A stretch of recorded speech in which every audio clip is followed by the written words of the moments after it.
করবেন। আসসালামু আলাইকুম ওয়া রাহমাতুল্লাহি ওয়া বারাকাতুহু। প্রিয় মা ও বোনেরা, বাংলাদেশে এখন নির্বাচন। গত 17 বছর আন্দোলন সংগ্রামের বিনিময়ে 3 থেকে 60 লক্ষ নেতা কর্মী শুধু মামলায় পড়েছে। কত অত্যাচার, নির্যাতন। আমার কত পিতা তার সন্তান হারিয়েছে, আমার কত মা তার সন্তান হারিয়েছে, আমার কত বোন বিধবা হয়েছে, কত বোনের সংসার ভেঙে খান খান হয়ে গেছে, কত বাপ তার মাসুম বাচ্চা রেখে এই গুম এবং খুনের শিকার হয়েছে। আমরা আজকের দিনে সকলে আত্মার মাগফিরাত কামনা করি। প্রিয় মা ও বোনেরা, এই আন্দোলন সংগ্রামের পরে আজকে যে গত 5ই আগস্ট আমরা যে মুক্তি পেলাম ছাত্র জনতার আন্দোলনের মাধ্যমে, আজকে কিন্তু আমি ভোটের কথা বলার কথা এখানে, কিন্তু না বোনেরা, আমি আজকে ভোটের কথা বলতে আসিনি। আমার প্রিয় মা ও বোনেরা, আমার প্রিয় মুরব্বীরা, আমি এসেছি এক নারী গল্প শুনেছি আপনাদের। যে নারী আপনাদের মতো ছিলেন, আমার মা খালাদের মতো ছিলেন, আমার মা চাচিদের মতো ছিলেন, একজন সামান্য গৃহবধূ ছিলেন। 16 বছর বয়সে তার বিয়ে হয়েছিল, 32 বছর বয়সে তিনি বিধবা হয়েছেন।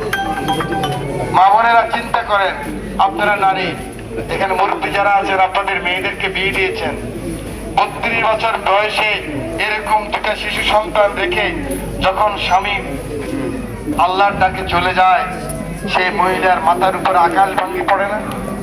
তার সামনে তখন শুধু অন্ধকার না? বেগম খালেদা জিয়া এরকম একজন মজলুম নারী, যিনি 16 বছর বয়সে বিয়ে হয়েছিল, কোনো উচ্চশিক্ষা গ্রহণ করতে পারেন নাই, দেশ বিদেশে যাওয়ার কোনো অভিজ্ঞতা নেই, 32 বছর বয়সে তিনি বিধবা হয়ে গেছেন। এই নারীর জীবনে সংগ্রামের জীবন, মজলুম নারী, বাংলাদেশের মধ্যে সর্বশ্রেষ্ঠ মজলুম নারী। এই গৃহবধূ 1 বছর পরে যখন দেখলেন স্বৈরাচারী এরশাদ সরকার এসে ওনার স্বামীর যে 19 দফা কর্মসূচি, যেটা ইসলামের জন্য ছিল, নারীদের জন্য ছিল, হকের জন্য ছিল, কৃষকের জন্য ছিল, আলেমে দ্বীনের জন্য ছিল, সেটাকে যখন তার সামরিক আইন দিয়ে কুক্ষিগত করলেন, মানুষের গণতান্ত্রিক ভোটের অধিকার এরশাদ যখন কুক্ষিগত করলেন, এই গৃহবধূ আপনাদের মতো একজন নারী তার 2 সন্তানকে ঘরে রেখে তিনি রাস্তায় নেমে আসলেন। 9 বছর এই সামরিক সরকারের বিরুদ্ধে আন্দোলন করলেন, সংগ্রাম করলেন, নির্যাতিত হলেন, লাঠি পেটা খেলেন, টিয়ার গ্যাসের গুলি খেলেন, কিন্তু পিছিয়ে হটেন নাই, আপোষ করেন নাই, আপনাদের মতো একজন নারী। তারপর এরশাদের পতন ঘটলো। এরশাদ ওনাকে কত রকম প্রলোভন দেখিয়েছে, ভয় দেখিয়েছে, অফার দিছে, বলছে আপনি প্রেসিডেন্ট হবেন, আমি প্রধানমন্ত্রী, কিংবা খালেদা জিয়া আপনি প্রধানমন্ত্রী হন, আমি প্রেসিডেন্ট হব।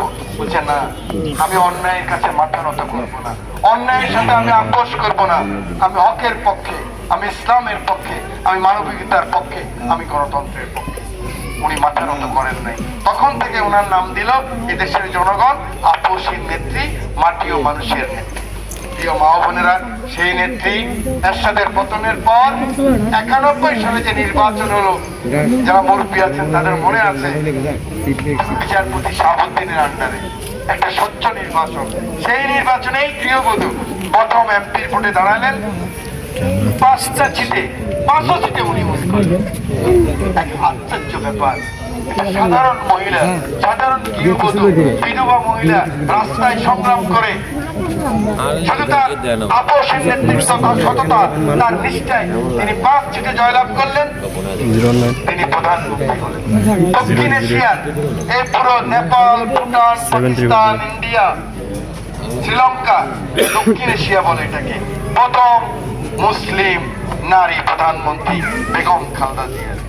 আমি সেই নেত্রীর গল্প শুনলাম এই কারণে, আপনারা তার মতোই, আপনারা মজলুম, তার মতোই আপনারা অসহায়। উনি যদি পারে, আপনারা পারবেন না কেন? উনি যদি ঘুরে দাঁড়াতে পারে, আপনারা ঘুরে দাঁড়াতে পারবেন না কেন?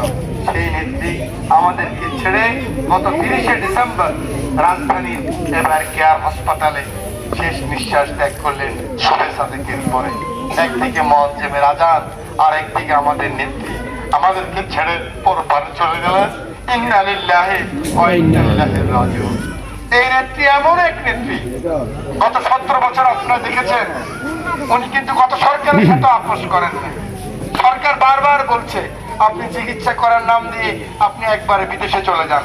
যখনই আমরা দরখাস্ত দিতাম ওনার চিকিৎসা দরকার, কারণ জেলে থাকতে থাকতে ওনার লিভার নষ্ট হয়ে গেল, ওনার কিডনি নষ্ট হয়ে গেল, ওনার লাং নষ্ট হয়ে গেল, ডায়াবেটিস শুরু হলো, হাই প্রেশার, সব ধরনের রোগ।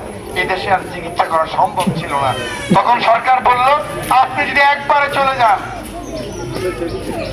একটা বাচ্চার কোলে নিয়ে পিছনে যান, অসুবিধা নেই, নিয়ে যান।